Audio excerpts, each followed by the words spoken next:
નવી નવી રેસીપીઓ જોવા માટે મારી ચેનલ હર્ષા કુકિંગ ગુજરાતીને સબસ્ક્રાઇબ કરો અને લાઈક પણ આપો. ચોમાસા કે શિયાળાની ઠંડી ઋતુમાં ખાવાની મજા પડી જાય તેવું આજે આપણે બનાવીશું અજમાના પાનનું શાક. અજમાના પાનનું શાક કઈ રીતે બને છે ને તેના માટે પૂરેપૂરો વિડીયો જોતા રહેજો. અહીં શાક બનાવવા માટે મેં અજમાના પાન લીધા છે અને આ અજમાના પાન શાક માર્કેટમાં મળતા હોતા નથી. ઘરના કુંડામાં જો ક્યાંય ઉગેલા હોય તો તમને મળી જાય. તો તમે પાન ચૂંટી લીધા પછી તેની ડાળી વાવી દો ને કુંડામાં, તો 2 થી 3 મહિનામાં અજમાનો છોડ એકદમ સરસ એવો કુંડામાં તૈયાર થાય છે. અજમાના પાન માટીવાળા હોય છે કારણ કે કુંડામાં થોડી માટી હોય છે, એટલે આપણે સરસ એવા તેને ધોઈ લેશું.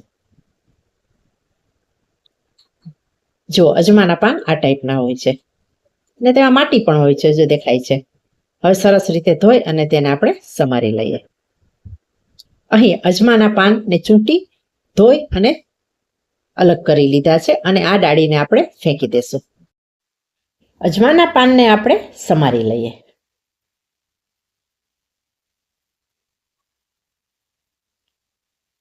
અજમાના પાન સમારાઈ ગયા છે. હવે આપણે શાક માટે ચણાના લોટને શેકી લેશું. તેના માટે આપણે એક પેનમાં 4 ટેબલસ્પૂન ચણાનો લોટ લઈશું. આટલા પાન માટે 4 ટેબલસ્પૂન લોટ પૂરતો છે.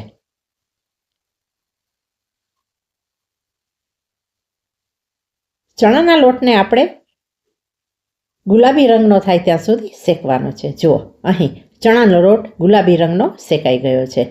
કાચો પણ નથી અને બળ્યો પણ નથી, એવો આપણે લોટ શેકવાનો છે. હવે શાકનો આપણે વઘાર કરીએ. એક પેનમાં મેં 2 ટેબલસ્પૂન તેલ મૂકેલું છે.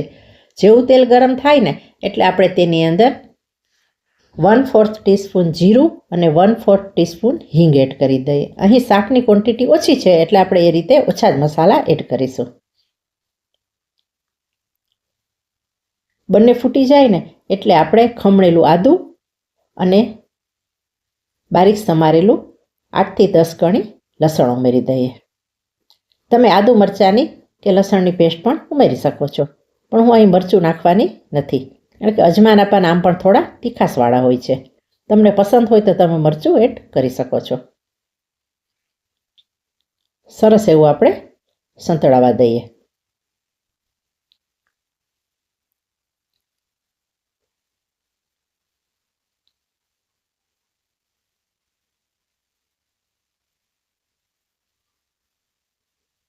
જેવો વઘાર સંતળાઈ જાય ને એટલે આપણે આ વઘારના મસાલા કરીશું.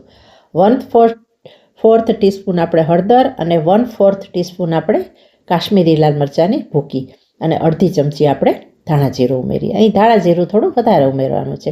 સ્વાદ મુજબ મીઠું ઉમેરી દઈએ અને મસાલાને સરસ રીતે આપણે વઘાર સાથે ફ્રાય કરી લઈએ. આપણે એ રીતે ફ્રાય કરવાના છે કે મસાલા બળે નહીં. અને જેવા મસાલા ફ્રાય થઈ જાય ને એટલે તરત જ આપણે સમારેલા અજમાના પાન ઉમેરી દેવાના છે. આ શાકને બનતા જરા પણ વાર લાગતી નથી, 5 મિનિટમાં બની જાય છે અને અજમાના પાનને પણ કૂક થતાં વાર લાગતી નથી. જુઓ, અજમાના પાન 2 મિનિટમાં સરસ કૂક થઈ ગયા છે.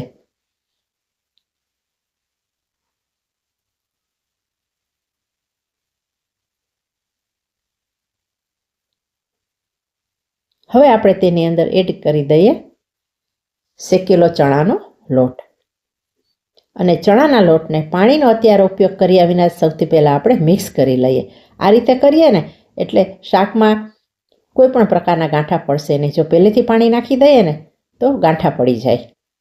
એટલે સૌથી પહેલાં ચણાના લોટને સરસ એવો આપણે મિક્સ કરી લઈએ. આ શાક આપણે રસાવાળું નથી કરવાનું, કોરું જ સરસ લાગે છે અને કોરું કરવાનું છે, પણ થોડું પાણી અહીં જરૂર પડશે. થોડું પાણી ઉમેરીશું ને એટલે લોટ છે ને એ શાકમાં સરસ રીતે મિક્સ થઈ જશે અને શાક સ્વાદિષ્ટ બનશે. દાળ ભાત સાથે કે ખીચડી સાથે ખાવાની મજા પડે તેવું આ અજમાના પાનનું શાક તૈયાર થઈ રહ્યું છે. બધું સરસ રીતે આપણે મિક્સ કરી લઈએ અને ત્યાર પછી આપણે માત્ર 2 ટેબલસ્પૂન પાણી ઉમેરી દઈએ. પાણી માત્ર આપણે આ બધું મિક્સિંગ થાય ને એટલું જ ઉમેરવાનું છે, વધારે ઉમેરવાનું નથી. પાણી ઉમેર્યા પછી ફરીથી આપણે સરસ રીતે મિક્સ કરીએ અને પાણીને આપણે બળવા દઈએ.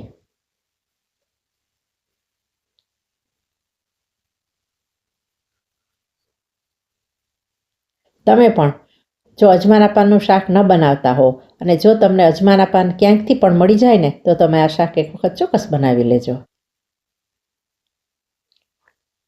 તૈયાર થઈ ગયું છે અજમાના પાનનું શાક. હવે આપણે તેની સર્વિંગ કરી દઈએ.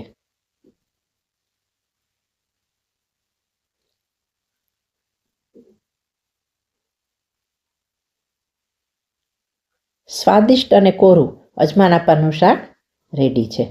આ શાકને તમે દાળ ભાત કે ખીચડી કઢી સાથે ખાઈ શકો છો. હવે મળીશું બીજી જ નવી રેસીપી સાથે.